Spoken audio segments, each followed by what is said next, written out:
Testimony on proposals to reform local police operations. KRCG 13's Ashley Eddy attended the meeting. She joins us now live with a recap. Kermit, the room was nearly full as many voiced their opinions on how they believe relationships can become stronger moving forward.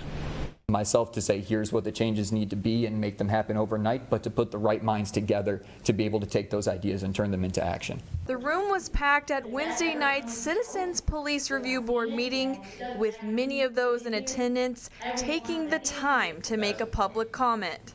We cannot accept the current police culture as it stands and accept and reform based upon what this demand by these protesters is really asking for.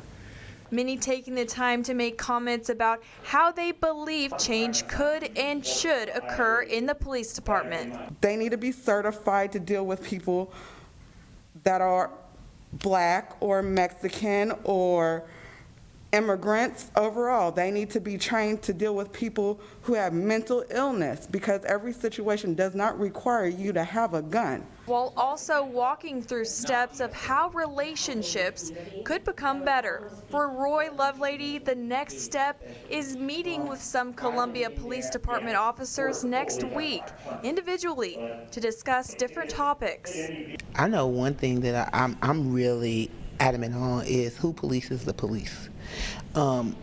If they police themselves, then I mean, are we just in a revolving? Aren't they in a revolving door with themselves? Because don't they have a code that says you can't do this against a police officer, or you can't do this against your fellow brother, or you. So if they're policing themselves, who is really policing them? From there, Lovelady says the next step is taking what's discussed back to the review board.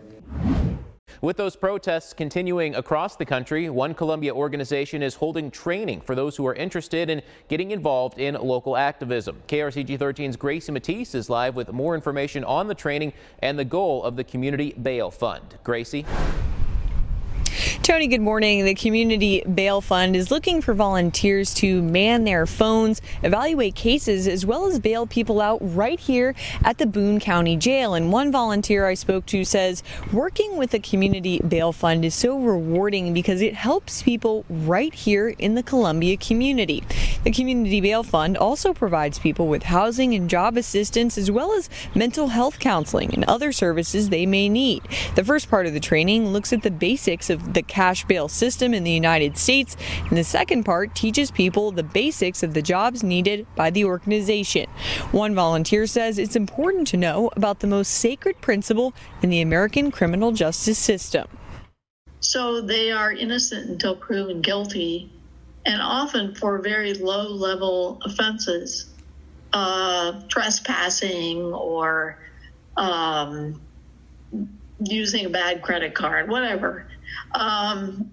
So stealing, which is, these are often charges related to poverty, but we don't assume anybody's guilty. The first part of the training will be a virtual session going on tonight at 5:15 on Zoom, and there will be other sessions continuing next week. Live in Columbia, Gracie Matisse, KRCG 13. Columbia business owners have slowly been reopening during the past few weeks as part of Governor Mike Parson's plan of phasing into a new normal. Columbia Chamber of Commerce officials say some businesses are bouncing back while others are gone forever. Columbia Chamber of Commerce President Matt McCormick remains optimistic despite the loss of some businesses because of COVID-19. McCormick is using a small business survey to get input from restaurant and retail store owners. We continue to work with the city and the county and the health department to advocate for businesses, especially whenever we hear from our businesses that are having certain challenges or certain things that they're needing answered. How can we work to find those solutions for them? Shakespeare's Pizza is a landmark restaurant in Columbia. Managers are selling their pizzas by delivery and curbside pickup. Dining areas remain closed at Shakespeare's, while some Columbia restaurants have seating using social distancing. This isn't a once in a lifetime, this is a once in several lifetimes challenge.